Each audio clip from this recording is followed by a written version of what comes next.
Meus amores, mais um momento de paz, mais um momento de encontro com o nosso amado Pai, nosso querido Jesus. Que possamos estar sempre nesse contexto de união com Deus.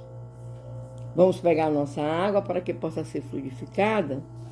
Vamos também manter junto a nós os nomes dos nossos amados que precisam da oração, da paz. E vamos dar continuidade à leitura do nosso livro dos Espíritos. Hoje, ainda no livro 3, capítulo 12, da perfeição moral, iremos ler sobre o egoísmo. Dentre os vícios, qual se pode considerar como radical? Nós o dissemos muitas vezes, é o egoísmo. Dele deriva todo o mal. Estudai todos os vícios e vereis que no fundo de todos está o egoísmo. Inutilmente os combatereis e não conseguireis extirpá-los enquanto não houverdes atacado o mal em sua raiz. Não houverdes destruído a causa. Que todos os vossos esforços, portanto, tendam para esse objetivo, porque aí está a verdadeira chaga da sociedade. Todo aquele que quer se aproximar desde esta vida da perfeição moral deve extirpar do seu coração todo sentimento de egoísmo, porque o egoísmo é incompatível com a justiça, o amor e a caridade. Ele neutraliza todas as outras qualidades. O egoísmo, estando fundado sobre o sentimento de interesse pessoal, parece bem difícil de ser inteiramente extirpado do coração do homem. Isso se conseguirá? À medida que os homens se esclarecem sobre as coisas espirituais, ligam menos valor às coisas materiais. Aliás, é preciso reformar as instituições humanas que o entretêm e o excitam. Isso depende da educação. O egoísmo, sendo inerente à espécie humana, não seria sempre um obstáculo ao reinado do bem absoluto sobre a terra? É certo que o egoísmo é vosso pior mal, mas ele se prende à inferioridade dos espíritos encantados sobre a terra. E não há humanidade em si mesma. Ora, os espíritos em si depurando, pelas encarnações sucessivas, perdem o egoísmo, como perdem suas outras impurezas. Não tende sobre a terra nenhum homem desprovido de egoísmo e praticando a caridade? Eles existem, além do que acreditais, mas os conheceis pouco, porque a virtude não procura se pôr em evidência. Se há um, por que não haveria 10? Se há 10, por que não haveria 1000? E assim sucessivamente? O egoísmo, longe de diminuir, aumenta com a civilização, que parece excitá-lo e entretê-lo, como a causa poderia destruir o efeito. Quanto maior o mal, mais ele se torna hediondo. É preciso que o egoísmo fizesse muito mal para fazer compreender a necessidade de extirpá-lo. Quando os homens tiverem se despojado do egoísmo que os domina, eles viverão como irmãos, não se fazendo mal, entreajudando-se e reciprocamente pelo sentimento mútuo da solidariedade. Então, o forte será o apoio e não o opressor do fraco. E não se verá mais homens a quem falta o necessário, porque todos praticarão a lei de justiça. É o reino do bem que os espíritos estão encarregados de preparar. Qual é o meio de se destruir o egoísmo? De todas as imperfeições humanas, a mais difícil de desenraizar-se é o egoísmo, porque ele se prende à influência da matéria, da qual o homem ainda muito próximo da sua origem não pode se libertar. E essa influência concorre para o sustentar suas leis, suas organizações sociais, sua educação. O egoísmo se enfraquecerá com a predominância da vida moral sobre a vida material, sobretudo com a inteligência que o Espiritismo vos dá de vosso estado futuro real, e não desnaturado pelas ficções alegóricas. O Espiritismo, bem compreendido, quando estiver identificado como os costumes e as crenças, transformará os hábitos, os usos e as relações sociais. O egoísmo se funda sobre a importância da personalidade.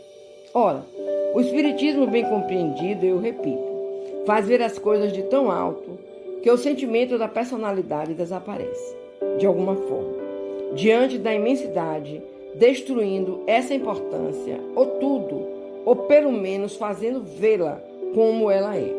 Combate necessariamente o egoísmo. É o choque que o homem experimenta do egoísmo dos outros que o torna frequentemente egoísta, porque sente a necessidade de se colocar na defensiva, vendo que os outros pensam em si mesmo e não nele. É conduzido a se ocupar de si mais do que dos outros.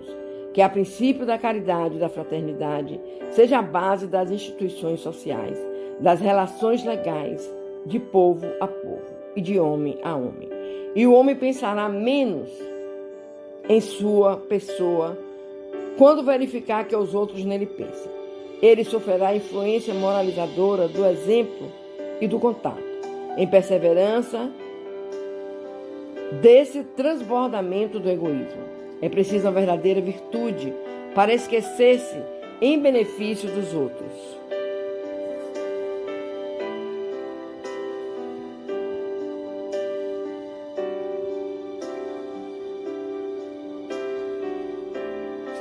Que frequentemente não são agradecidos e, sobretudo, aqueles que possuem essa virtude que o reino dos céus está aberto. Aquele, sobretudo, está reservado à felicidade dos eleitos. Porque eu vos digo, em verdade, que no dia da justiça, quem não pensou senão em si mesmo, será colocado de lado e sofrerá o seu abandono. Fenelon. Meus amores, nós estamos sempre a falar sobre o egoísmo. É terrível. É porque o egoísta só pensa nele. Para ele, o mundo é ele. E é necessário que as pessoas que convivem com esse egoísta comecem a trabalhar nele a existência, a permanência do amor, fazendo com que ele não seja o tudo, mas que seja a parte de onde está vivendo. Mas amanhã continuaremos a falar, certo? Vamos conversar com Deus. Querido Senhor, te agradecemos por mais essa explicação dos Espíritos. E te pedimos, Senhor, que o egoísmo seja extirpado da humanidade, para que o homem siga o amai uns aos outros como eu vos amei. Tende misericórdia, Senhor, de todos nós. Tende misericórdia dos teus filhos que sofrem com os problemas emocionais, os problemas físicos e espirituais. Nos dá, Senhor, essa certeza grande da tua presença em nossas vidas. Que em cada família, Pai, exista realmente o entendimento espiritual, o entendimento do Evangelho de Jesus, para que não possam transmitir aos componentes deste lar essa chaga chamada egoísmo. Que nossa Mãe Maria esteja presente, Senhor, em cada lar, ajudando a todos os componentes desse lar. Aos que sofrem dos males físicos, dos males espirituais, aos que sofrem do mal do egoísmo, fazendo-os entender que ali estão espíritos que já se conhecem há tanto tempo, mas só que precisa desse conhecimento, Senhor. Que exista essa oportunidade desse conhecimento para que todos os irmãos entendam essa necessidade de estarem sempre juntos. Todos formando uma corrente de amor, de paz, de tranquilidade. Que os nossos irmãozinhos, Pai, que usam os vícios, é egoísmo, né, Pai? Eles pensam só neles, nas alegrias que eles acham que encontram com os vícios, nas excitações, na vida mundana. Ó Pai, tenha misericórdia. Que apareça entre esses irmãos, Pai, alguém que fale de Jesus e que eles escutem, que eles conheçam o nosso amado Mestre, teu Filho, e possam transformar as suas vidas de uma forma tão grande que eles voltem ao lar, mais imbuídos em amor, em união, em perdão, Pai, em oração. Que em cada lar, Pai, existe um momento de oração, que todos se unam para estarem orando, para estarem conversando contigo, meu Deus, para estarem pedindo a Ti, Senhor, cuida de nós. Em Tuas mãos colocamos as nossas vidas, Pai. Nós te amamos. Eu peço tanto isso, Pai, a Ti. Leva, Pai, a cada família esse amor, essa necessidade de Te buscarem. Tu és, Senhor, o nosso início, o nosso meio e o nosso fim. E em Ti acreditamos. Em Ti acreditamos. Vamos, meus amores, fecharmos os nossos olhos. Vamos colocar em nossas telas mentais a nossa família. Nosso pai, mãe, irmãos. E quem mais estiver na casa. Reunidos ao redor de uma mesa, de mãos dadas, fazendo o Pai Nosso, conversando com Deus, pedindo a misericórdia do Pai, pedindo a presença de Jesus, de Nossa Mãe Maria, pedindo a espiritualidade que se faça presente para estar fluidificando as nossas águas, que essas águas nos sirvam, meu Deus, de remédio, de paz, de encontro e de amor. E vamos juntos, meus queridos, fazermos a oração que o nosso Mestre nos ensinou para estarmos pertinho do nosso amado Pai. Pai nosso que estás nos céus, santificado seja o teu nome de amor. Venha a nós o teu reino, seja feita a tua vontade, assim na terra como nos céus. Pão nosso de cada dia nos dai hoje e sempre. Perdoa, Pai querido, as nossas ofensas, assim como nós perdoamos a quem nos tenha ofendido.